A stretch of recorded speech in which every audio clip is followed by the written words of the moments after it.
Shalom, perkenalkan nama saya Irma Oktari. Saya berasal dari Muslim sebelum agama saya sekarang. Ayah saya orang Padang, mama saya orang Betawi asli. Saya nggak pernah bermimpi untuk menjadi orang Kristen. Tapi puji Tuhan, saat ini saya menjadi orang percaya dan ceritanya seperti ini. Umur 17 tahun 2003, saya sakit kelenjar getah bening. Itu setahun setengah saya menderita sakit. Berat badan saya 27 kilo. Awalnya benjolan kecil di leher. Ini ada bekasnya di leher. Dia pindah lagi ke bawah leher. Dalam tubuh saya ini ada 4 bekas. Yang terakhir di payudara. Waktu itu ayah saya nggak kerja, yang kerja cuma kakak saya sendiri. Mama saya kerja cuma kuli nyuci di rumah orang. Rumah saya ya puji Tuhan nggak besar, nggak ngontrak, kecil, tapi ya puji Tuhan kita punya tempat tinggal. Dan waktu itu ini pecah, keluar nanah, keluar darah. Di sini benjol pecah, keluar nanah, keluar darah lagi. Akhirnya payudara saya hancur dan baunya bau busuk, bau sampah. Saya tidur diasingin di ruang depan karena saya nggak nyalain mereka juga. Itu bau banget, bau sekali. Dan kakak saya putus asa karena dia yang kerja nyari uang. Kemana saja udah berobat, ke alternatif, ke dukun, kemana aja saya berobat, sampai ke debus-debus tuh yang pengobatan yang suka di lapangan saya ikut. Saya mau sembuh. Tapi nggak menjanjikan, cuma menjanjikan kesembuhan doang, nggak sembuh-sembuh. Akhirnya saya putus asa, saya mau bunuh diri di kamar. Karena saya kalau keluar rumah, saya nggak, tetangga pada bau banget gitu, pada begini tutup hidung. Bahkan sepupu mama saya ngomong, lu mau tau nggak ciri lepra? Itu kayak penyakit lu. Kalau saya keluar rumah, saya selalu dikatain. Saya masuk kamar, saya nangis. Besokannya saya pengen keluar lagi karena saya bosen di dalam rumah. Akhirnya keluar, lu mau tau gak ciri ular? Tuh kayak penyakit lu, tuh kayak kulit lu bersisik. Memang waktu saat itu karena panasnya tinggi, jadi semua kulit saya tuh kayak ular bersisik. Semua pada terkupas sampai ke kaki-kaki. Akhirnya saya masuk ke dalam kamar. Saya bilang, ya Allah, ngapain saya hidup? Mendingan saya mati aja. Karena kakak saya juga yang kerja udah ngeluh terus, uangnya habis. Lu mendingan mati aja deh lu. Gara-gara lu tuh sakit, perabotan rumah habis. Sampai coet-coet mama saya dijualin, penggorengan dijualin. Setiap malam saya mengeluh sakit. Jam 2 malam saya mengeluh, merintih karena saya tidur diasingin di depan rumah. Ini keluar nanah, pokoknya saya menderita selama setahun setengah. Itu sakit, saya diasingin tidur. Setiap malam saya merintih kesakitan, sakit mah, dingin, saya tidur di ubin, yang lain pada di tempat tidur. Akhirnya makanya saya mau bunuh diri. Saya bilang, ya Allah, dengan saya mati aja daripada saya hidup. Terus saya mau minum baygon udah saya tuang di dalam gelas. Waktu saya mau tuang itu baygon, saya ada yang megang kepala saya udah mau minum itu gelasnya. Ada yang ngebelai rambut saya dan saya dengar suara di telinga saya, aku mengasihimu. Saya langsung merinding, badan saya lihat ke belakang tapi nggak ada orangnya. Dan di saat itu saya pikir setan karena nggak ada orangnya. Terus saya dengar suara, saya keluar rumah. Saya bilang, saya teriak, mak, di dalam ada setan, mak. Di dalam ada setan, di rumah kita ada setan. Diam lu, ada orang pindahan. Ada setan, mak, di rumah kita. Tadi rumah dipegang, mak, ada dengar suara. Diam, ada orang pindahan. Kenapa saya bilang itu Tuhan Yesus? Puji Tuhan. Makanya saya bilang saya bangga banget punya Tuhan Yesus. Mau bilang, emang siapa yang pindah, mak? Tuh orang Batak, katanya gitu kan. Akhirnya pindahlah orang dari Kalimantan, lu, bukan dari Bekasi. Saya tinggal di Bekasi, tapi yang pindah di samping rumah saya ini itu bukan dari Bekasi, bukan dari Jakarta, dia dari Kalimantan, pindah dari Kalimantan. Akhirnya dia pindah. 2 hari dia dengar saya nangis merintih tiap malam, kan kita satu uongan. Saya juga bingung, setiap orang yang ngontrak di situ itu orang kesurupan, katanya rumahnya rumah angker samping rumah saya. Setiap ngontrak di situ ada yang kesurupan lah, apa, makanya kok orang Batak pindah di samping rumah saya. Dan saya percaya itu semua karena Tuhan yang bekerja supaya saya mengenal dia secara pribadi. Akhirnya dia malam dengar saya merintih nangis, pagi-pagi dia keluar rumah.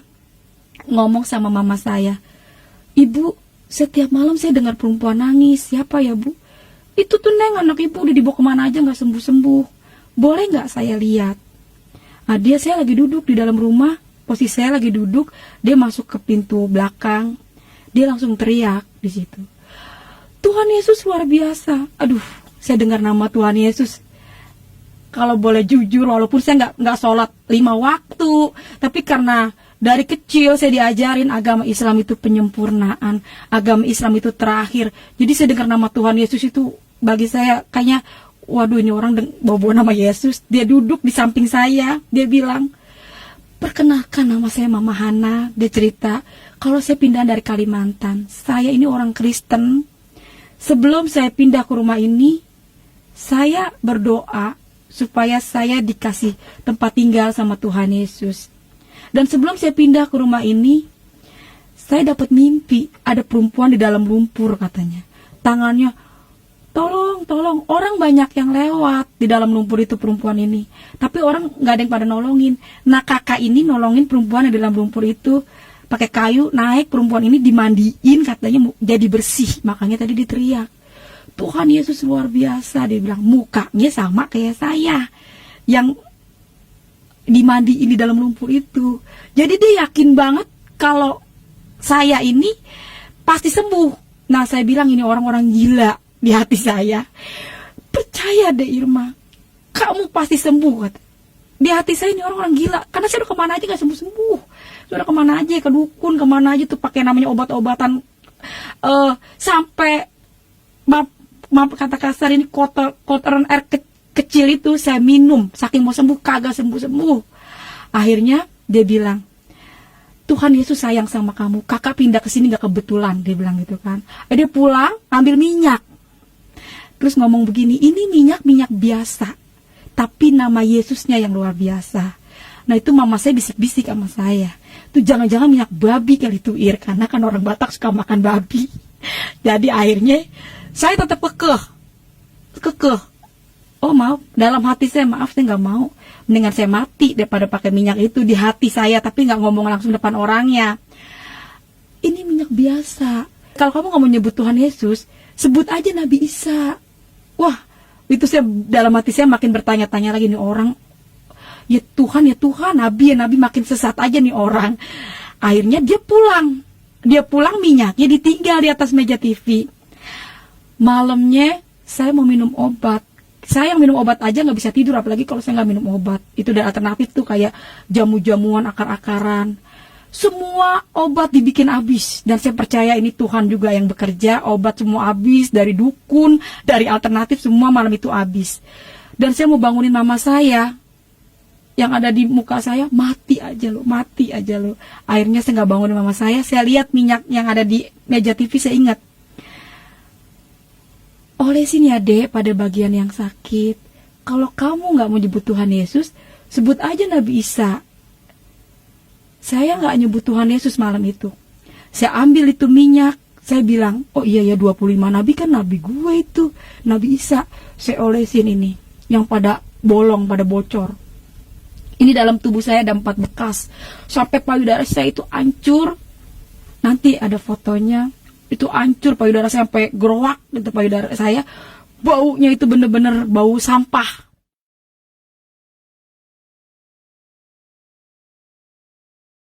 Saya olesi, Nabi Isa, sembuhkan saya, Nabi Isa, sembuhkan saya. Itu saya malam tidur kayak orang diselimutin. Kayak saya tidur antara mimpi tapi nyata. Saya tidur ke tempat-tempat orang-orang kaya yang empuk selama 1,5 tahun. Duh, kalau saya ingat-ingat ke situ, saya jadi sedih. Kalau saya ingat-ingat kejadian itu, selama 1,5 tahun saya sakit menderita.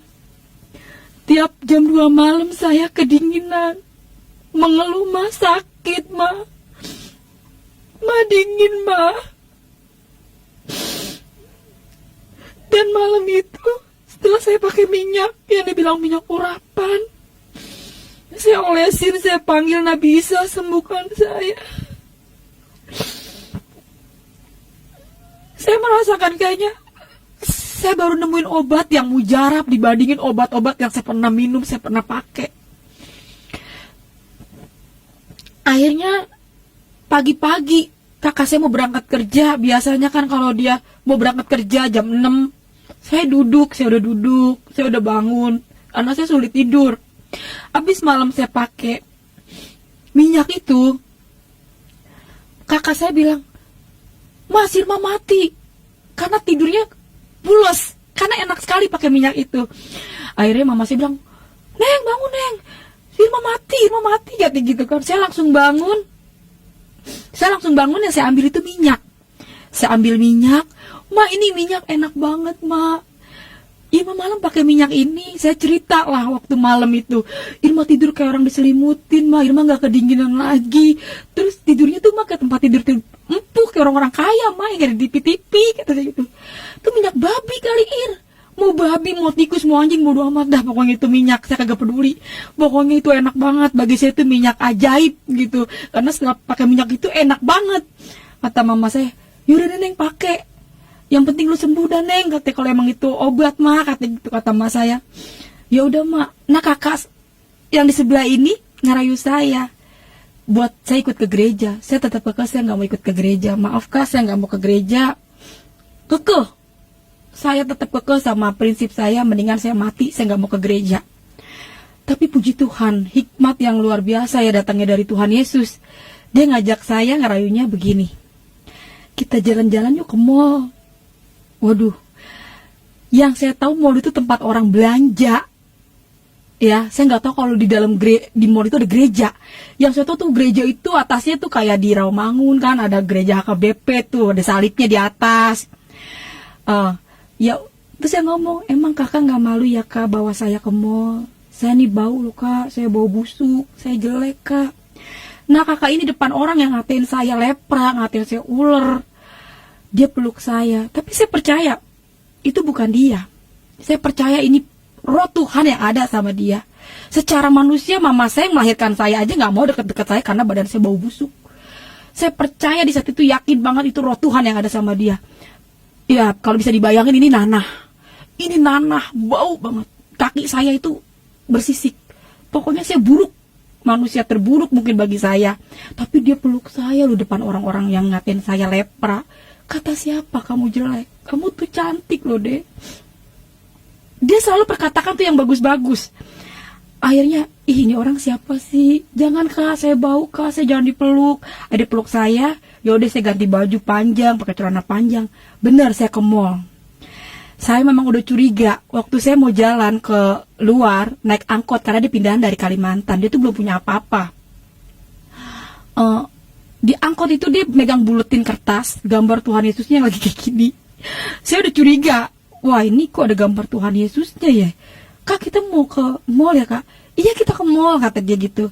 Oh ya udah, di hati saya masih takut ke gereja. Akhirnya nyampe lah di mall. Itu tahun 2003 namanya Mall Hero. Sekarang udah jadi Mall BCP, Bekasi Seperpak ya, di Kalimalang. Bener, saya udah seneng, bener ke mall. Naiklah saya ke lantai 2. Di situ saya temuin, pas saya lihat ada bangku-bangku, ada mimbar. Wah, di situ langsung saya bilang, "Wah, ini gereja." Wah, kakak ini bohongin saya. "Ayo masuk deh." Aduh, saya pegang kantong saya, nggak megang uang sama sekali. Tuhan Yesus itu luar biasa, dahsyat banget. Pokoknya kalau dia udah buka, nggak ada satu manusia pun dapat nutup, termasuk hati saya. Ya, saya udah nggak mau, mendingan saya mati ikut Yesus, kagak mau. Itu Tuhan izinkan saya nggak megang uang. Biasanya mama saya, "Nih Neng, kalau mau pergi kasih saya duit 5.000. Nih Neng, buat pegangan ya." Ini sama sekali saya nggak pegang uang. Dan kalau seandainya pun saya pulang dari Kalimalang ke rumah saya itu Cipendawa, itu saya bisa gempor, bisa jatuh di jalan karena jauh banget, 2 kali naik angkot. Mau nggak mau saya masuk gereja. Saya duduk paling depan.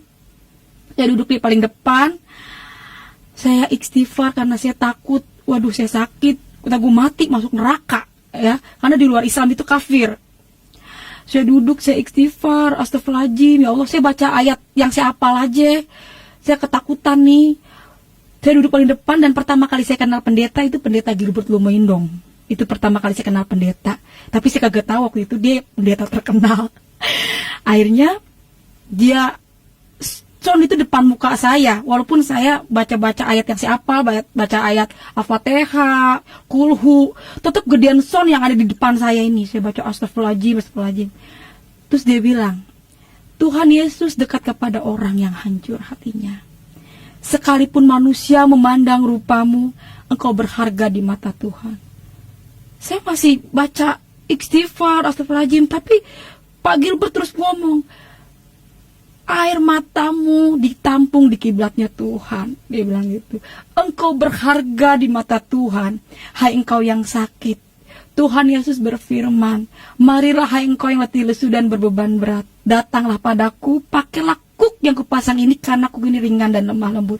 Kamu yang berbeban sakit penyakit, datanglah pada Yesus. Dia bilang, oleh karena bilur-bilurnya kamu telah sembuh. Saya bilang, Yesus itu siapa? Ayat yang saya baca semua hilang, yang ada itu Yesus. Yesus mengasihimu, engkau berharga di mata Tuhan. Tuhan tidak pernah melihat rupamu. Jadi Yesus itu siapa, kok enak banget gitu saya dengar nama Yesus itu. Dan salam kiri kanan Anda. Wah, pas saya salam kiri kanan Anda, selama setahun setengah saya nggak punya orang yang dekat sama saya. Baru Mama Hana ini yang dekat, orang Batak ngajak saya ke mall.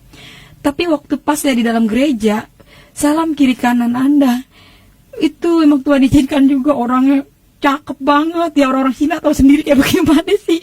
Orang-orang Cina beningnya pakai gelang segede-gede lahim. Salaman, saya gak dapat duit 1 juta. Ya ampun. Salam kiri kanan, saya lihat salam. Kok saya ngerasa saya punya temen. Dan setahun setengah yang ada dalam hidup saya itu selama saya sakit, kok gue hidup begini-gini banget, gue nyusahin orang tua, selalu saya nangis, mengeluh, mendingan mati, pengen bunuh diri. Tapi waktu saya ke gereja, itu saya diajak nyanyi. Kan di gereja itu bersuka cita banget gitu. Sayang, sayang, disayang. Saya ikut goyang, dan saya ikut menari-menari. Saya ngerasa, wow, selama setahun setengah ini yang saya cari, saya nari, saya goyang, saya bahagia ada di dalam gereja ya. Akhirnya saya pulang dari rumah, ayah saya tanya, dari mana kau? Jujur secara daging saya takut karena ayah saya sangat fanatik banget. Itu ya, itu gereja kau nak. Tanpa ayah saya mau tahu penjelasan, saya nggak pernah nyari Tuhan Yesus. Saya pengen pulang, saya nggak pernah nyari Tuhan Yesus, dan bahkan saya nggak pengen mati aja, saya nggak mau kenal Tuhan Yesus. Tapi ayah saya nggak ngasih kesempatan untuk saya menjelaskan. Ayah, Irma nggak pengen ikut Tuhan Yesus, tapi dia terus dia bahkan dia menetesin air mata karena saya ke gereja. Lebih kau mati kau, bawa pakaian kau ikutilah dia. Dia nangis, dia bilang, alamak, emakku guru tafsir karena memang nenekku haji dari ayah, haji Padang asli, Padang seketurunan, nggak ada campuran. Jadi dia ngerasa kalau saya masuk Kristen itu bagi dia itu benar-benar pahit, udah mencoreng nama keluarga lah, apalagi ngomongin agama. Makanya kata ayah saya bilang, lu mendingan mati kau daripada kau ikut Yesus. Bahkan saya mau diusir. Secara logika saya nggak percaya sama Tuhan Yesus. Ini secara logika. Mana ada Tuhan itu beranak, punya bapak, punya emak. Qul huwallahu ahad, Allahus samad, lam yalid walam yulad walam yakul lahu kufuwan ahad. Itu benar-benar secara logika benar, saya nggak percaya sama Tuhan Yesus. Tuhan Yesus manusia, bisa makan, dia bisa, kok dia nggak bisa nolong dirinya, dia nggak bisa ditolong. Iya ya. Itulah misi orang Kristen, kata ayah saya bilang. Orang Kristen itu visinya seperti itu nak. Jangan kau nak, ini cobaan buat kau sakit, katanya. Akhirnya ya udah saya tolak. Iya ya, karena saya nggak pernah buka Injil. Jadi ya udah ya, saya nggak mau saya tinggalin itu minyak. Nah, samping rumah saya ini diusir. Heboh lah di situ. Waktu itu dia diusir karena dia bawa saya ke gereja pakai minyak, udah nyampe lah minyak babi, mungkin katanya itu minyak sihir. Akhirnya dia pindah. Saya udah nggak mau pakai minyak itu, udah nggak mau pakai minyak gituan. Saya tinggalin. Malamnya, siangnya guru ngaji datang semua, keluarga mama saya. Irma, lihat tuh, katanya payudara lu. Saya lihat payudara saya, benar, itu hancur, itu busuk, itu gerowak. lu nanti lu masuk gereja, lu mati masuk neraka. Iya. Udah lu balik lagi, lu sono sembahyang, lu sholat, minta ampun. Iya, maafin Irma. Akhirnya saya malam, saya ambil baskom, saya pikir saya udah lemah. Ma, sini ma, saya takut banget ini masuk neraka. Karena saya pikir saya udah ikut ke gereja. Saya ingat kalau surga di bawah telapak kaki ibu. Mungkin dengan saya mencuci, meminum air kaki mama saya bisa masuk surga. Karena keadaan saya waktu malam itu udah lemes banget. Saya ambil baskom, saya cuci kaki mama saya. Kata mama saya, jangan Neng, Ma udah ikhlas kok Neng, Ma udah ikhlas. Kakak saya juga ada waktu itu, dia bilang, si Irma mau ngebekasin. Akhirnya saya minumlah air kaki mama saya.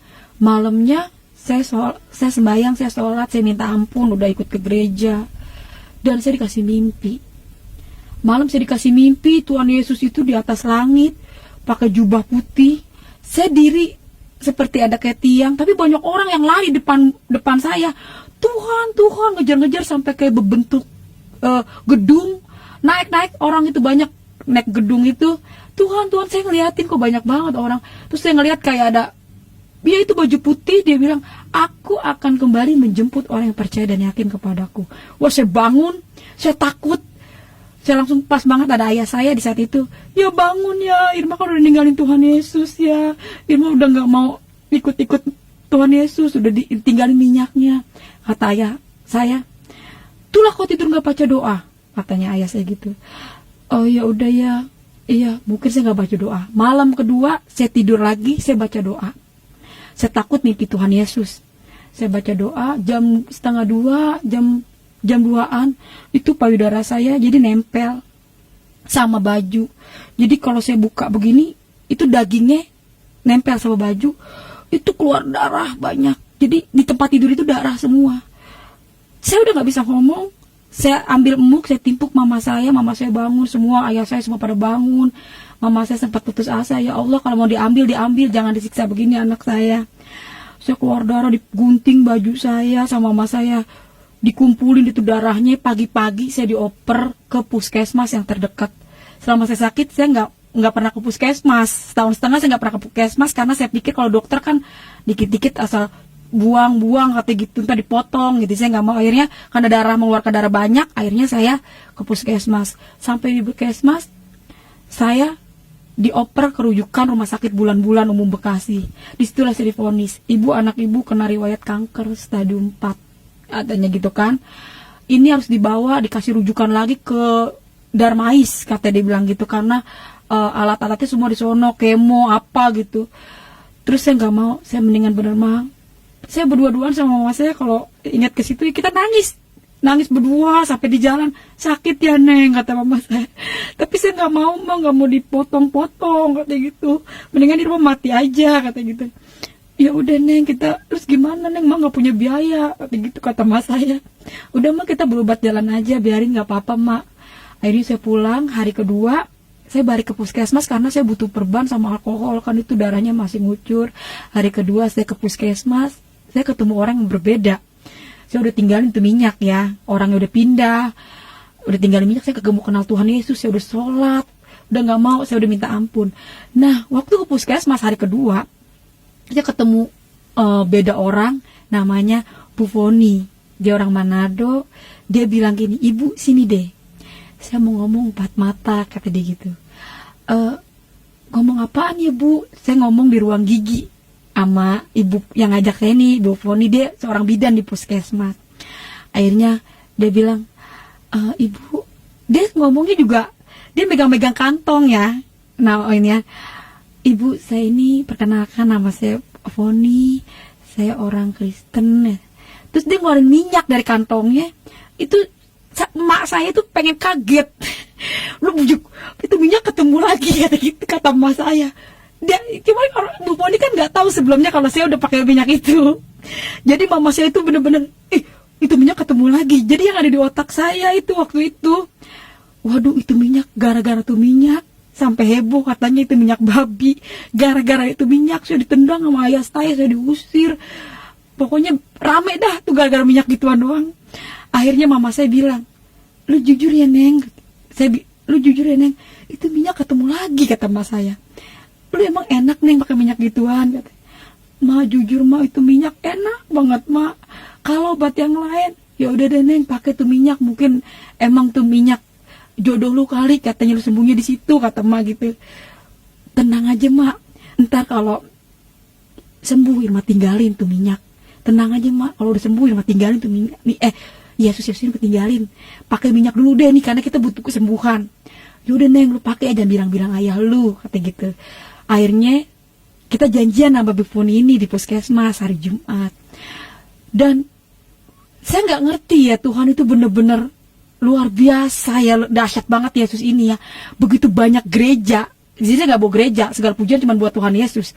Tapi kok saya dibawa lagi tuh gereja yang sama. Bahkan saya nginjek itu gereja itu lagi. Jadi waktu saya pulang, besok kita janjian ya, kata gitu kan, katanya Ibu Fon. Oh iya Bu, jam sekian. Akhirnya saya dianterin sama mama saya. Saya benar pergi ke gereja. Gerejanya yang sama. Jadi waktu saya nginjek gereja, saya juga di situ kayak orang kebingungan. Ini kenapa ya, saya udah tinggalin, saya udah kagak mau ikut Yesus, kok saya nginjek gereja yang ini lagi gitu kan. Akhirnya ya udahlah saya ikutin. Terus saya ingat waktu saya pakai biasa, minyak biasa kan katanya minyak bimoli. Saya pakai minyak bimoli itu perih. Makanya dibilang itu katanya minyak babi, minyak sihir. Orang saya pakai minyak bimoli itu perih. Saya tanya, "Ibu, ini minyak bimoli ya?" Iya, ini minyak bimoli kok. Akhirnya saya beli minyak bimoli di bawah tuh, saya diajak sama dia, saya ambil sendiri itu minyak. Saya lihat, saya ambil, itu beli, saya dibawa ke kasir, saya bayar, terus saya lihat di mata saya sendiri ya, itu minyak didoain sama pendeta. Dalam nama Yesus Tuhan, ini minyak menjadi minyak yang diurapi Tuhan, minyak yang luar biasa. Tetesin ya ke dalam mulut, kata dia bilang gitu kan, ke dalam tubuh, karena kalau penyakit dalam harus dimasuk itu minyak urapan, ya kan. Saya lihat sendiri, doain, saya bawa pulang itu minyak. Nah pulang saya dari gereja, saya dibawa ke Gramedia sama ibu ini. Saya dibawa ke Gramedia, saya dibeliin Alkitab. Ini bawa pulang ya Irma. Waduh, saya di situ saya bingung. Ibu ini terlalu baik. Sebenarnya saya mau tolak ini Alkitab karena bapak saya itu fanatiknya minta ampun. Iya Bu, baik banget, saya diajak makan. Pokoknya saya dibelanjain dah sama ibu ini dah, pokoknya baik banget dah nih ya. Akhirnya saya nggak bisa nolak, saya bawa lah itu Alkitab, dibawa ke tas, saya pulang. Sesampainya saya di rumah, itu Alkitab saya taruh di bawah baju. Saya taruh di bawah baju. Mama saya bilang, "Lah udah pulang lu Neng?" "Iya Ma," saya cerita. "Ini Ma, ini dibeli minyak, ini beneran minyak bimoli." Saya cerita sama mama saya, "Ini beneran minyak bimoli Ma." "Ya udah deh Neng," katanya. Akhirnya saya setahun setengah nggak pernah mandi. "Mak, mandi Mak, tadi Irma dengar firman Tuhan, imanmu lah yang menyelamatkanmu," gitu kata pendeta. "Mandi, lu perih kagak?" kata Mak gitu. "Udah deh Mak, mandi aja dah," kata gitu. "Ya udah dah," kata gitu kata Mak. "Yaudah tuh lu makan dulu." Akhirnya saya ngelihat kan suruh tetes, saking saya mau sembuh itu minyak segelas saya minum. Saya yang minum minyak itu, Mas saya yang kelak-kelakan. Akhirnya udah selesai, Mas saya pada keluar, pada di luar, saya nggak tahu waktu itu. Saya penasaran. Saya penasaran anak bisa itu siapa sih? Nah saya ambil ini Alkitab, tapi saya nggak mau ngambil Alkitab doang. Saya ambil Al-Quran yang ada terjemahannya. Saya ambil Al-Quran terjemahannya, saya ambil Alkitab. Agama itu boleh banyak, ada 5 agama. Saya nggak bilang Yesus, saya kagak bilang Allah. Saya bilang Tuhan pencipta bumi dan langit. Yang mana ini yang benar? Yang ini apa yang ini? Masalahnya saya kagak mau ketemu ini. Saya udah tinggalin kok ketemu lagi gitu. Akhirnya saya buka mulai dari Al-Quran. Dan saya percaya, saya ini nggak sekolah, cuma sampai SD. Itu kalau bukan Yesus yang nuntun, mana kita tahu gitu kan ya. Dan saya yakin banget itu Tuhan. Makanya saya ingat firman Tuhan. Bukan kamu yang memilih akulah yang memilih kamu. Saya nggak bener-bener bahagia banget ya, saya nggak pernah nyari Tuhan, tapi Tuhan sabar. Udah saya tolak berapa kali, sudah kagak mau ikut dia, tapi bener-bener luar biasa Tuhan Yesus itu ya. Saya mulai buka, ini artinya yang saya baca. Ihdinas shiratal mustaqim, artinya, ya Allah tunjukkanlah kami jalan yang lurus. Ya buka nih Alkitab. Akulah jalan kebenaran dan hidup. Tiada datang kepada Bapa kalau tidak melalui aku. Jawab. Saya buka lagi Al-Quran. Di Al-Quran mengakui Taurat, Zabur, Injil, terakhir baru Quran. Saya tanya, kalau memang Injil ini benar, kenapa ada Quran? Saya bertanya-tanya, kalau memang Injil ini benar, kenapa ada Quran? Alkitab bilang, firmanku tidak berubah dulu, sekarang, sampai selama-lamanya. Kenapa ada Quran, kata saya? Saya mulai baca, ya kan, surat An-Nisa kalau nggak salah, tapi saya lupa ayat berapa itu ya. Jikalau kamu takut tidak adil pada istrimu, nikahkanlah 1, 2, 3, selebihnya 4. Dan bawahnya kalau nggak salah saya baca itu selebihnya budak-budak. Itu pun kalau yang saya ingat ya. Wah, walaupun di saat itu saya sakit ini, wah saya hancur, saya buruk rupa. Waduh, saya kagak mau dimadu. Jadi pas saya baca ayat itu, saya buka lagi Alkitab. Kalau nggak salah Matius 7 ayat 21, ayat 15, 21 sampai 21. Waspadalah akan nabi palsu menyamar seperti domba, yang nggak taunya dia serigala. Dari buahnya lah kamu bisa melihat. Saya mulai baca di situ kan, Tuhan Yesus menyembuhkan banyak orang sakit. Di dalam Al-Quran sendiri Nabi Isa menyembuhkan orang sakit, orang mati bisa bangkit, dan lebih yakin lagi. Di situ saya mulai percaya banget kalau Yesus adalah Tuhan. Rasul Petrus bilang begini, sia-sia iman orang Kristen kalau Yesus nggak bangkit. Oh, Yesus bangkit. Jadi sia-sia.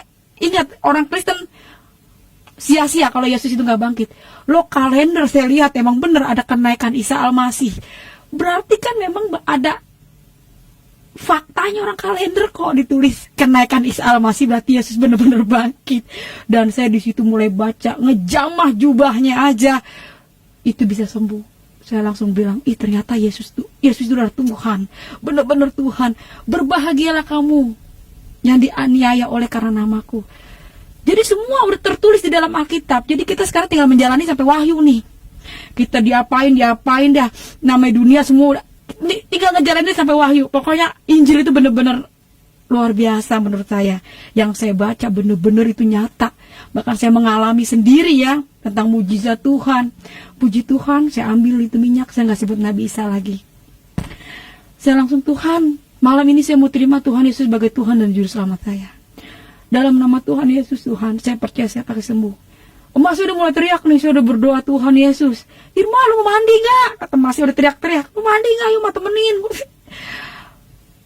Nggak tahu kenapa saya langsung mau mandi. Di situ iman sebiji sawi aja katanya bisa mindahin gunung. Jadi jadilah seperti imanmu. Iman itu mengalahkan dunia. Jadi Tuhan Yesus, benar saya mau punya iman Tuhan. Saya benar-benar yakin kalau Tuhan yang panggil saya. Saya percaya Tuhan Yesus, Engkau mengasihi saya seperti Engkau menjamah saya waktu saya mau bunuh diri. Makanya sampai hari ini, kalau saya punya pergumulan, saya ingat suara Tuhan itu. Aku mengasihimu. Wah, saya semangat. Saya percaya Yesus nggak berubah. Saya mandi, saya siramin itu air. Dalam nama Yesus Tuhan. Dalam nama Yesus Tuhan aku bisa mandi. Nggak ada perih di dalam badanku ini yang sakit. Bilur-bilur Yesus menyembuhkan saya. Nggak sampai berbulan-bulan. Nggak sampai berminggu-minggu, mungkin bisa hitung hari. Puji nama Tuhan, saya mandi. Saya mulai ngerasa, saya ngaca. Wah, ini rambut. Setahun setengah saya nggak pernah punya rambut diriap begini. Paling dikonde, namanya saya orang sakit ya. Tapi setelah saya mandi, rambut saya panjang banget, saya ngaca ya. Besokannya, saya diajak janjian, ayo Irma kita ke ibadah. Ya udah saya mau tuh sama Ibu Rohani, saya janjian lagi tuh sama Ibu Foni. Saya keluar rumah sih digodain, padahal tukang ojek. Udah kayak digodain direktur, senangnya minta ampun. Sweet. Yalah kita, tadinya kita jelek banget. Orang dekat kita juga kagak ada yang pada mau. Digodain, padahal tukang ojek, tapi kayak digodain direktur. Senangnya minta ampun.